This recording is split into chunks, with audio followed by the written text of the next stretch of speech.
Hey there, Colin Marshall here, host of the Marketplace of Ideas. If you like the program, or even if you dislike it, why not give it a star rating or review on iTunes? You can let all the world know what you think of the show before they go and download it. Just search for the Marketplace of Ideas on iTunes, go to its page, and you can rate it 1 to 5 stars and give it your very own review. This week on the Marketplace of Ideas, a conversation with a novelist, journalist, and scholar of Asia, Ian Buruma.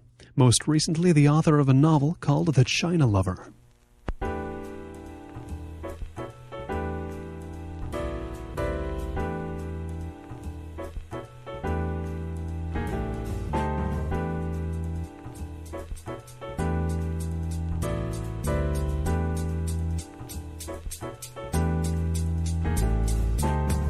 Ian Buruma is a journalist, novelist, documentarian, and the Henry R. Luce Professor of Human Rights and Journalism at Bard College. His latest book is an astonishing historical novel called The China Lover. Ian, welcome to the program. Thank you.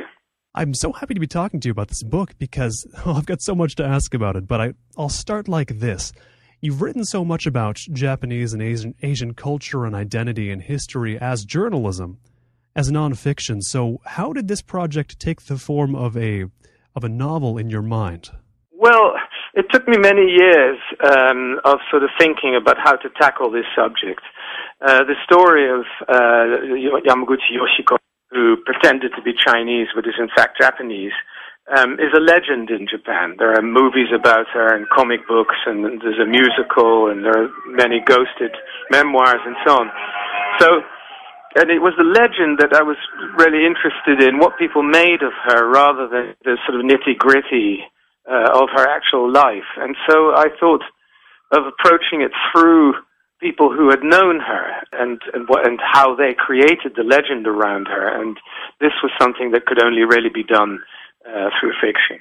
Does this mean that you started off with the very seed of the project being that you wanted to write something about Yamaguchi, the actress, or was there something wider? Because there's so much in the book, and of course Yamaguchi is the thread that runs through it, but was she the very beginning of this for you? Well, she was really. I mean, I was a film student in Tokyo in the 70s, and that's when I first saw some of her movies made during the war, which were propaganda films, which she starred as the Chinese girl who always fell in love with brave Japanese pioneers and soldiers and so on. And I was always interested in the movies, and the subject that I had in mind, I suppose that there are various subjects I had in mind. One was the nature of movie buffs, people who live in the dark and live vicariously through lives that they see enacted on screen. And the fantasies that come from that, which had a big influence on life, I think, in the 20th century. And the other thing was the woman herself, and I saw her really as a kind of Lulu, as in Wedekind's famous play, Lulu being this courtesan in Vienna who was like a blank page that men projected their sort of fantasies on, and she goes from one man to the other, and they all may create a different character for her in their own minds.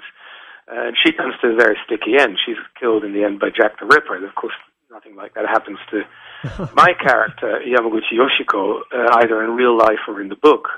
She's a survivor. When you talk about watching films that starred her as a film student in the 70s, when you were watching, no doubt, so many Japanese films from all different eras, what kind of perspective did you have on it at that time? Because, of course, a propaganda film is going to be something so different for somebody watching it in the context you saw it, as opposed to the context it was intended. What were these films to you when you were a film student?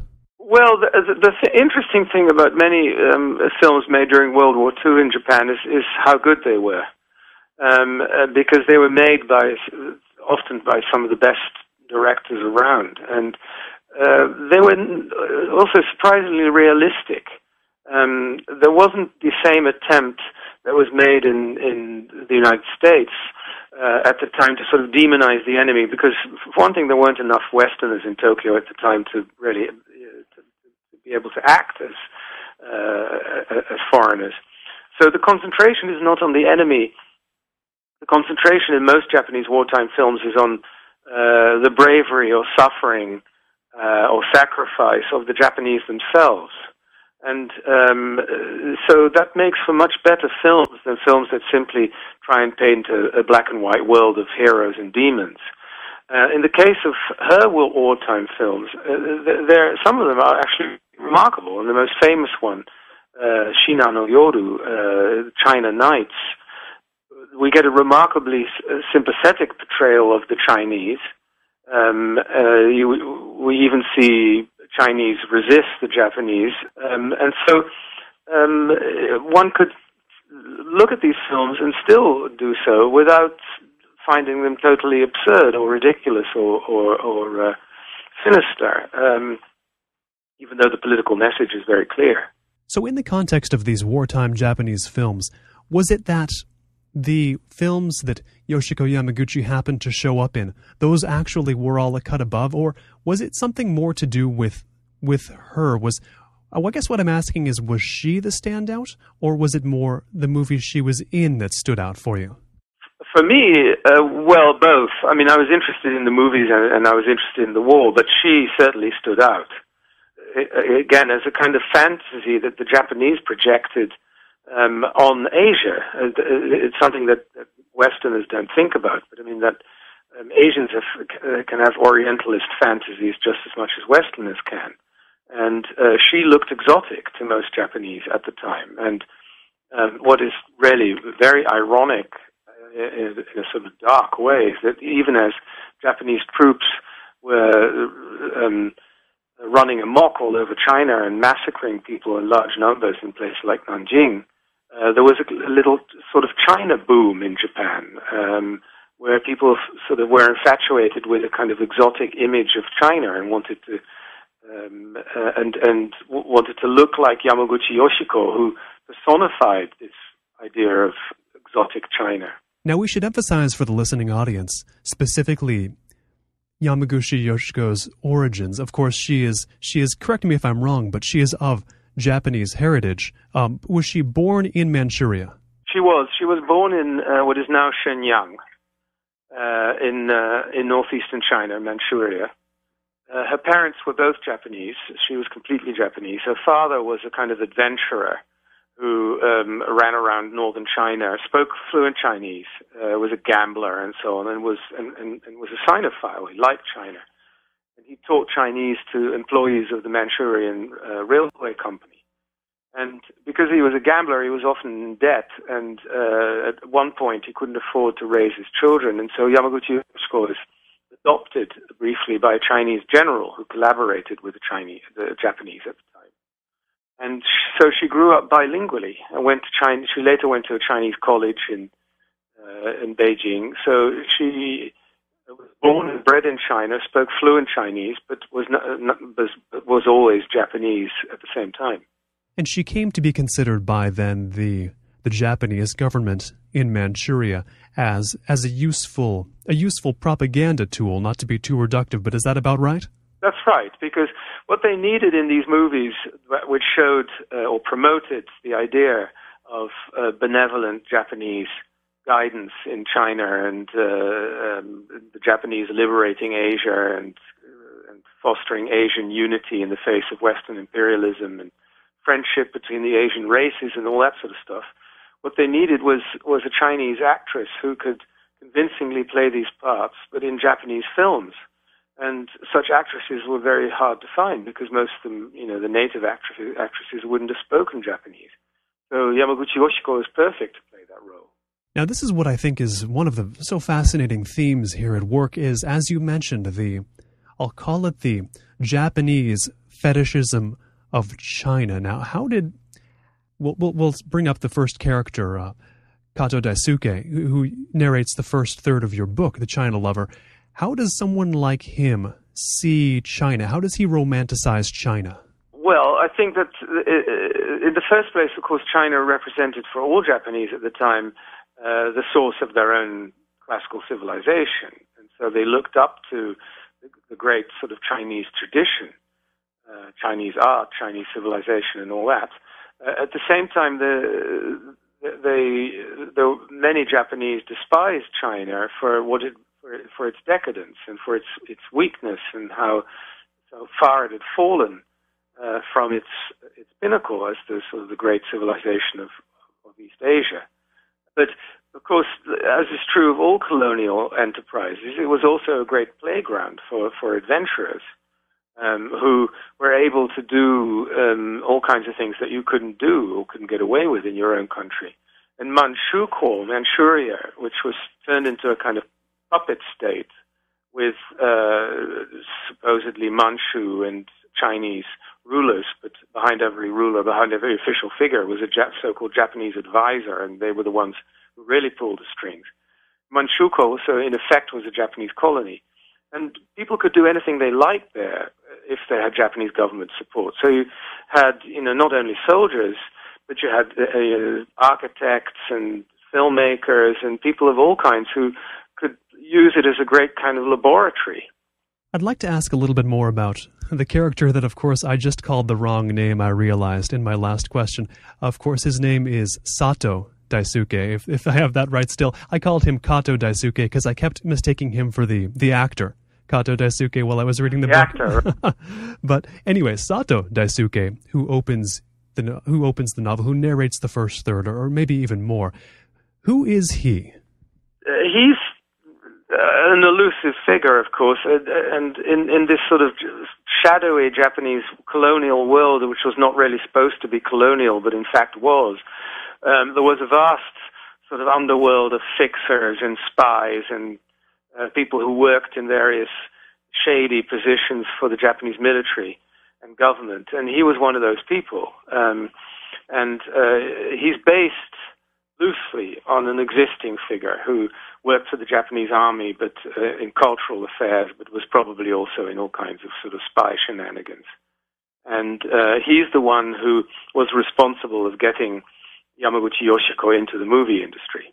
I want to know a little bit about the writing act of placing a character like this, who you say is loosely based on a real figure, but is fictional, of placing a fictional character within an actual historical context. Now, that just sounds challenging on the face of it, but what are some of the specific challenges of doing something like that, of taking a character you're making and putting him in a real... Well, I mean, I don't know very much about the real character. Not much is known, as far as I know, but I took bits from his life and descriptions of him and so on, but not much more than that. The rest I did have to make up.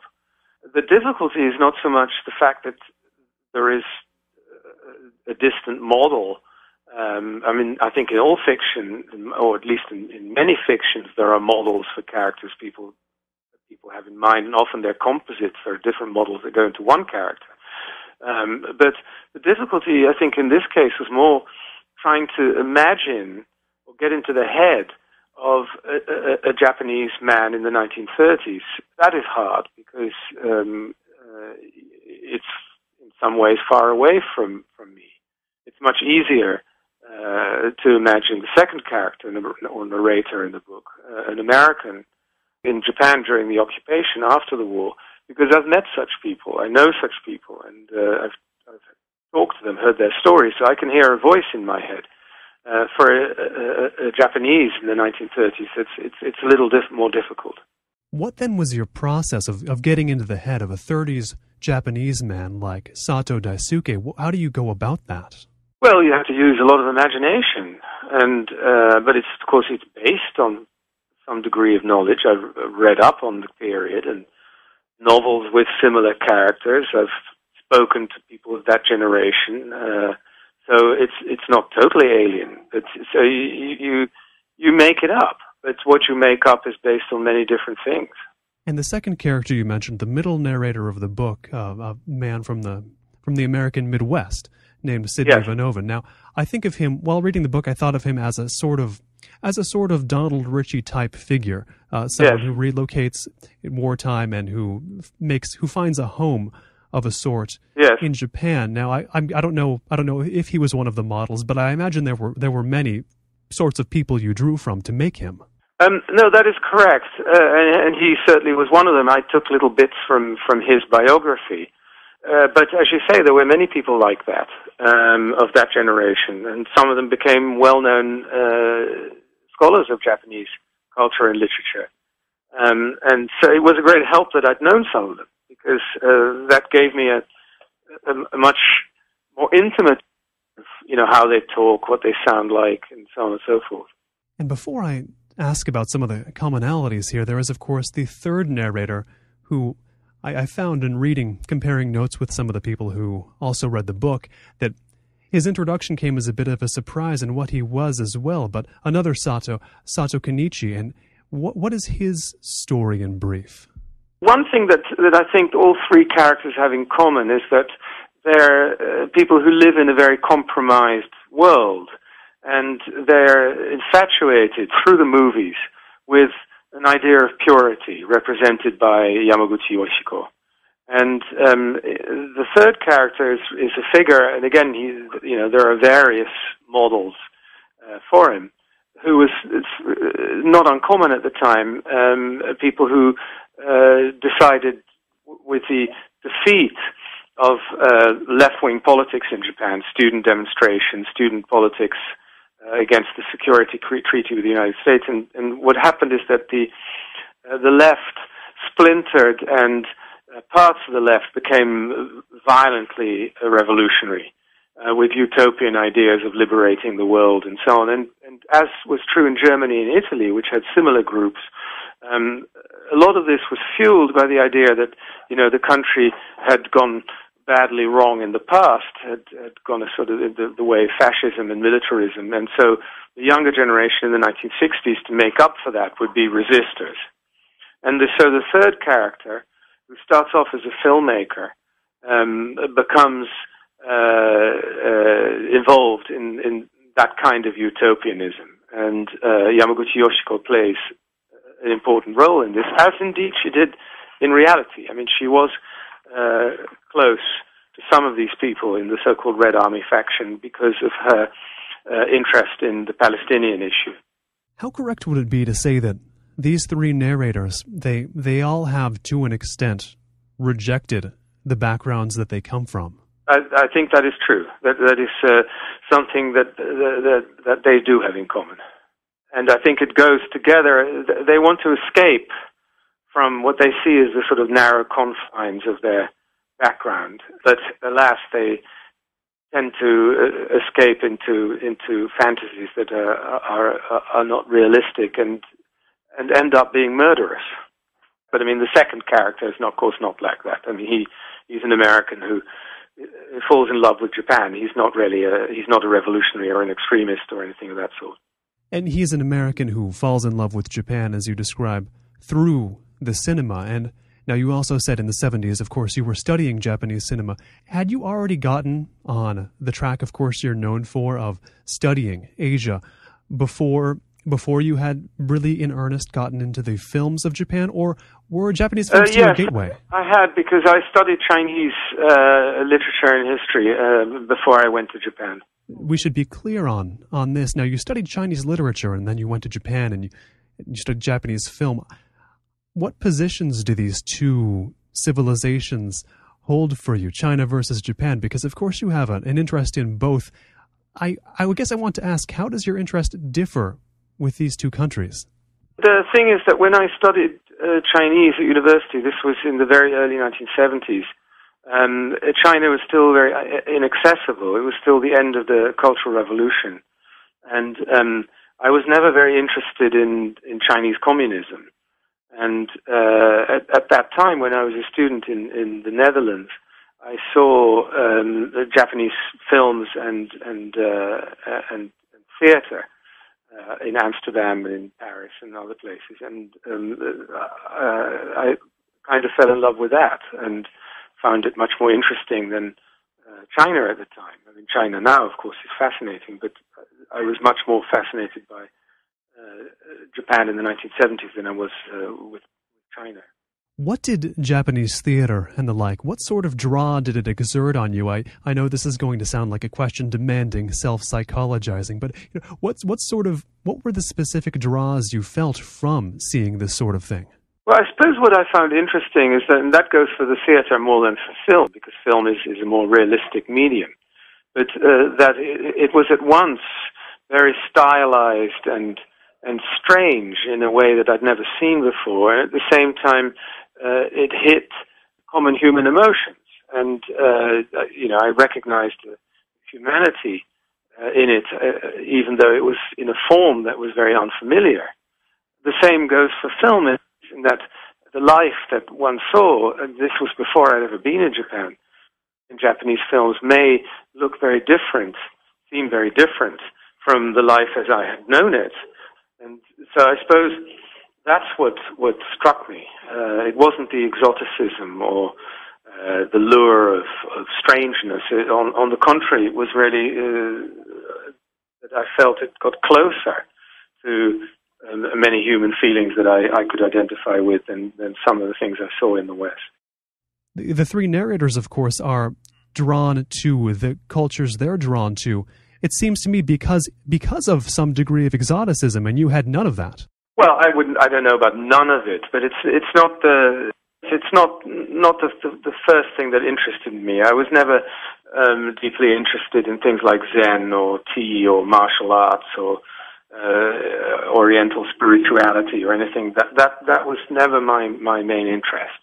And so, of course, the fact that it looked different and so on was intriguing. But no, I wouldn't say that exoticism was the thing that attracted me most. And so how much do you think that being an outsider in the various Asian cultures that you've studied gives you, I don't know how to quite put it, but a clearer eye? Objectivity isn't really the word, but the perspective that you've gotten from not being born in Japan or in China or in any other Asian country, what has that given you in terms of writing about them? Well, that's hard to say.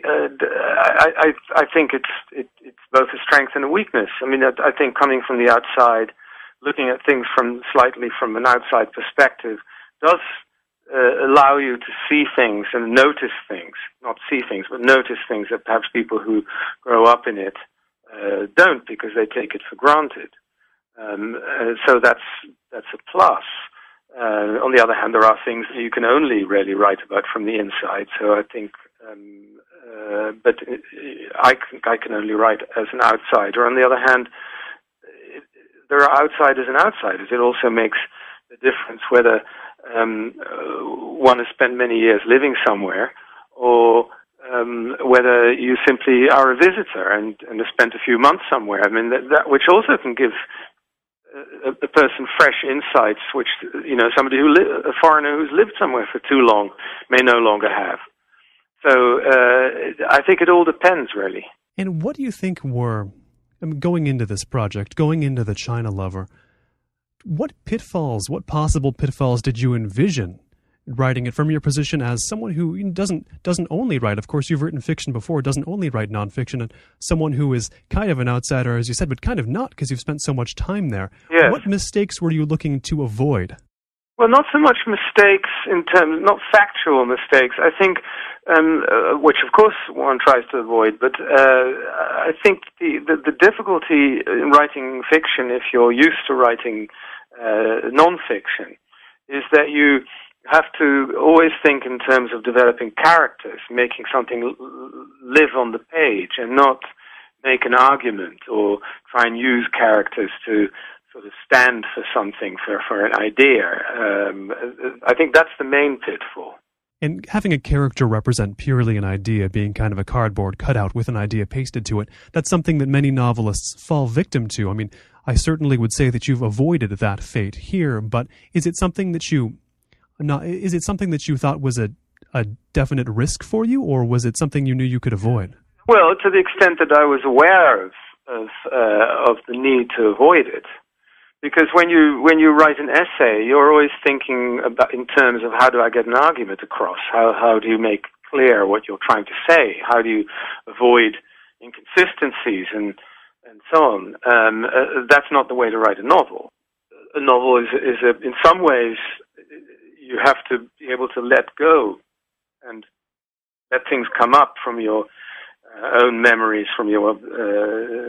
Sometimes you have to allow for the unexpected, the chance, and so on, and in a way that you don't when you write nonfiction. And I think it's a different way of using your writerly brain.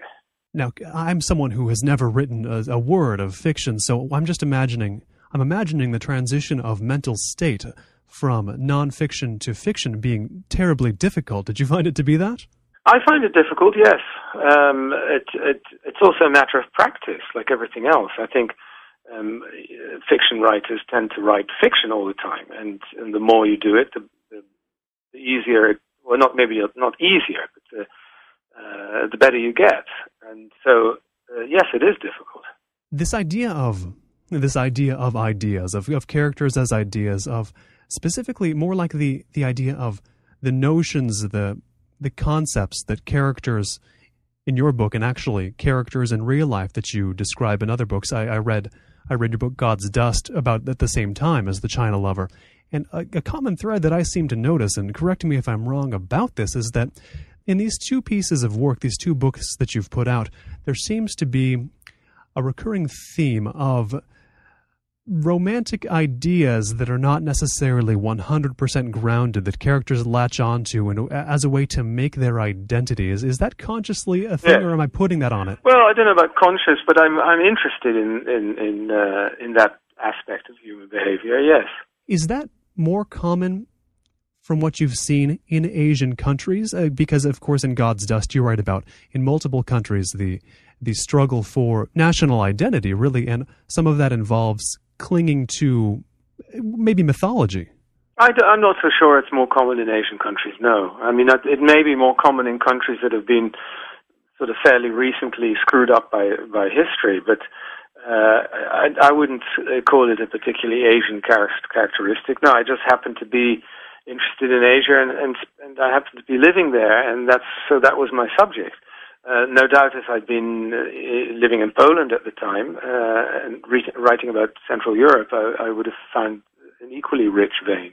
In terms of the ideas that are being clung on to various degrees by characters in The China Lover, which ones did you find the most compelling to explore?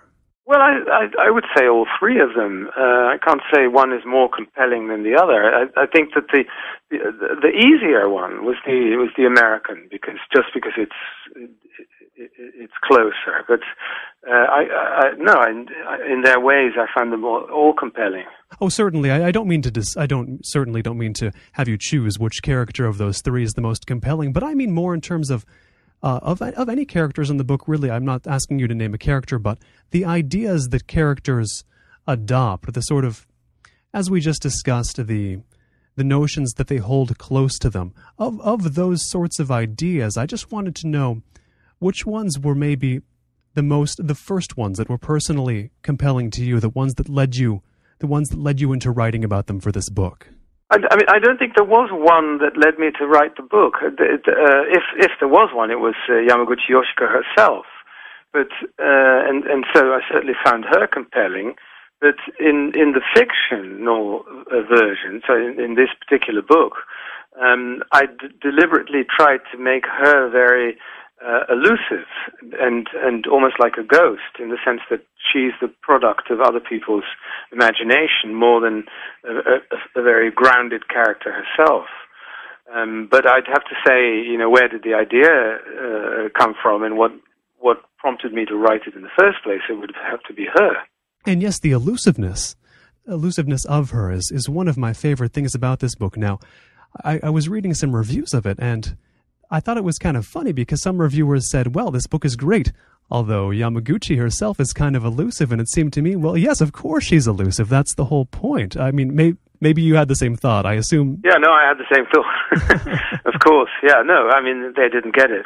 And you make her elusive, and you do it well, but I have to wonder, it must have been not an easy task to approach making this character elusive when she's a person you've actually met and interviewed. Well, that's true, but I was never close to her, and she was actually pretty elusive in her interviews. Oh, really? Partly because she's such a legend, and she doesn't want to really depart from the legendary image. And so she was always pretty cagey. Having met her didn't make that particular process harder. If you're just tuning in, this is the Marketplace of Ideas from Colin Marshall Radio. At our website, colinmarshallradio.com, you will find our complete interview archive, plus other podcasts and more. My guest is Ian Buruma, novelist, journalist, scholar of Asia, and author most recently of a historical novel called The China Lover.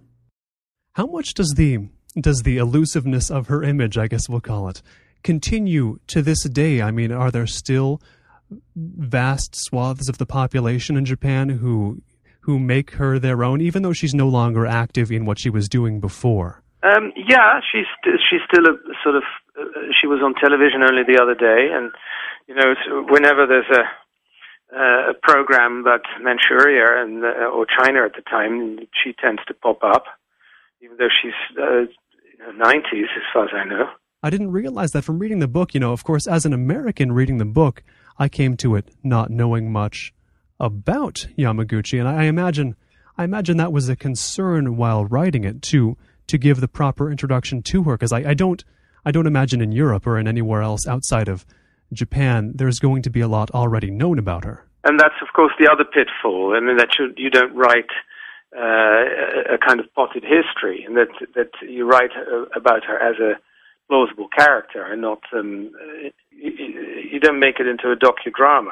And she's, of course, not the only real person to appear in The China Lover. One of my favorite appearances was, of course, if you're going to tell the story of Yamaguchi Yoshiko, you're also going to have to include the sculptor, Isamu Noguchi, or Noguchi Asamu. I keep flipping the names back and forth, but I think people will follow. Including a character or, a real person like that. I don't want to ask a simple question about this, such as how do you do it, but I do wonder, what are the considerations in your mind when you're writing Noguchi, a person that a lot of people know of and who doesn't come off as a saint in the book by any means, not a bad person, but he seems to have a certain kind of hypocrisy in The China Lover. Well, I mean, a lot is known about and has been written about him, and I think my depiction of him is actually fairly close to reality, although a lot of the scenes are made up, but most of them. But I did try and actually make him into a character who was pretty close to Noguchi. I just want to throw this out here, because while I was reading God's Dust at the same time as The China Lover, I couldn't help but think of Sydney in the novel, him getting angry at Noguchi for Noguchi getting angry at Yamaguchi Yoshiko, and the parallel immediately popped up in my mind where a story you told about yourself, where you grew angry, correct me if I'm wrong, at an actor for displaying similarly angry behavior himself toward a woman. Did you draw from that experience? Yes, I think I probably did. Was it conscious, or is that just like... I was aware of that. I mean, you use your memory in many ways in a fiction, and you find uses for it. And in terms of this novel, The China Lover, as, I don't know if I want to call it a culmination, but it does seem to be a tying together of some of the themes that I would read in your works about Japan, your nonfiction works about Japan, your journalism. Did it work as a similar vehicle for you in your mind, where you could express some of the ideas, some of the thoughts you had about Japan in just your normal nonfiction writings in a different setting? Is this the evolution? Yes, I think that's fair to say. It is a different way of writing about similar preoccupations. Yes, I mean, I think every writer only has a limited number of fascinations, and you keep coming back to them, whether it's fiction or nonfiction. And in that sense, although the form is different, I don't think there's a basic difference between genres. And that idea of the same number of fascinations, I'm interested by that, because I suppose it's true of anybody, but your fascinations with Japan and with China as well, how much have they changed over time? Because, I mean, it's probably, you don't mean literally the exact same fascinations, but certainly those have altered as time has gone on.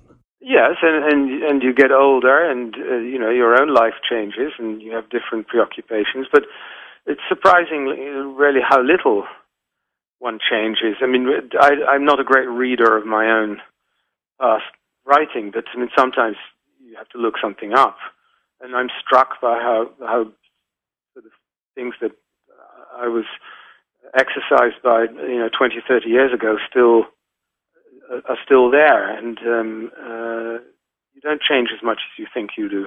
Oh, so really you actually went back to your old books and you found, wow, I was actually thinking fairly hard about that back then as well. What sorts of things were you surprised by with that?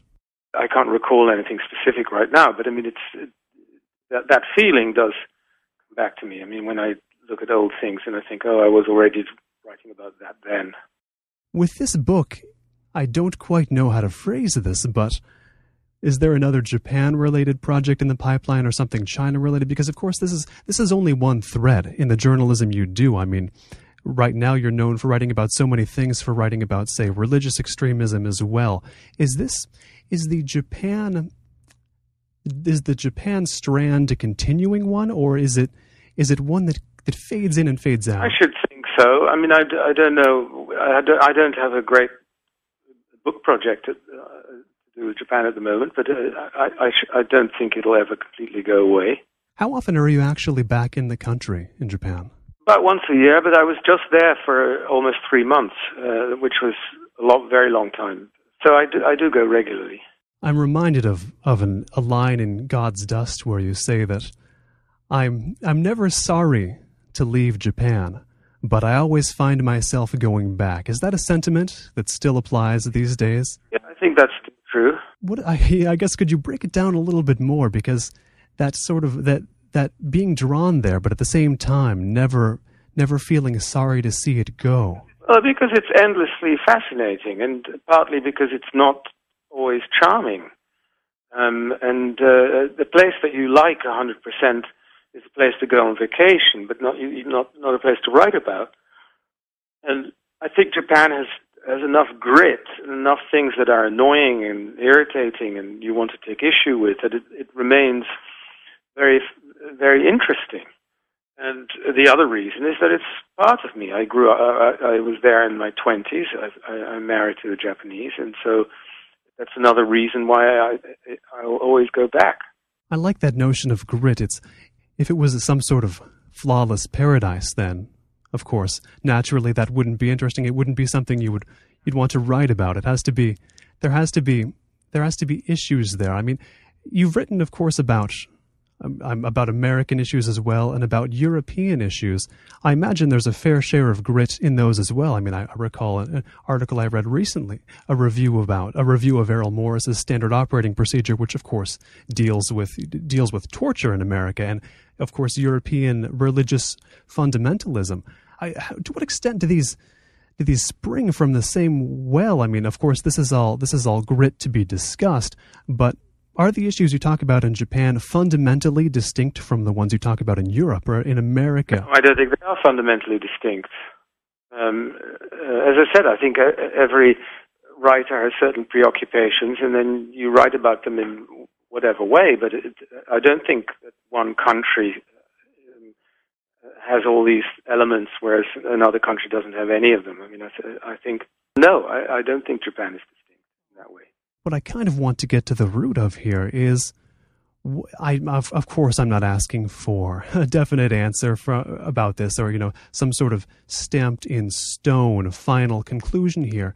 But do you ever ponder what is the commonality of what interests you between the European issues you write about, or the Japanese ones, or really you're known as a writer about subjects from all over the world. I want to know what interests you commonly with these places and what goes on in them. I really wouldn't know how to answer that, because I don't think it's good to analyze oneself in that way. I'm always interested in ways in which human beings try to be free from their environment, their culture, their background, politically and so on. I mean, that's a subject that's always preoccupied me. I'm also interested in ways in which people imagine how people imagine themselves to be. In other words, the question of identity, what is belonging, and how do people see themselves, and so on. That interests me. Those sort of things will always interest me, and it's almost irrelevant where you look. You'll find material for that. It's true. I mean, they are broad issues, and it's funny because these issues of identity and of freedom as well.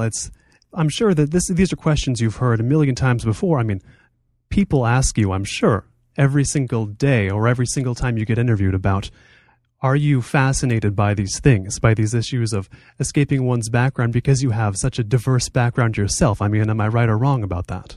Well, I'm sure it has something to do with it. I imagine that you've grown weary of people asking you directly, do you do this because you happen to have a Dutch parent and an English parent and you've spent so much time around the world? Well, I don't think anything is that direct, but I mean, of course it has something to do with it, because that's what would make you think about these things in the first place. So, of course it's related. But the idea you do something because, I mean, the links are never quite so straightforward. And that's true. And I think that's a theme that you capture very well in your book. The novel, once again, is The China Lover. Ian Buruma, thank you so much for taking the time to come on the program. It was a pleasure. If you'd like to find out more about Ian Buruma, be sure you visit his website, ianburuma.com. And this has been the Marketplace of Ideas from Colin Marshall Radio. At colinmarshallradio.com, our website, you can find the complete interview archive, all downloadable as podcasts, plus other shows, and more. Our theme music is produced by Ben Althouse. Hear more of his stuff at benalthouse.com. Thank you for tuning in, and we'll see you next time.